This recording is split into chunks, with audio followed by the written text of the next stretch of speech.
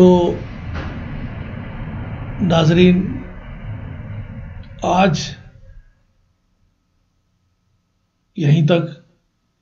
اگلے پروگرام میں ہم آپ کو بتائیں گے کہ حضرت آدم کا جنت میں داخلہ کیسے ہوا، حضرت آدم و حوا اور جنت کی سیر، دونوں کی جنت میں سکونت اور شیطان کی ریشہ دوانی، شجرہ ممنوعہ کی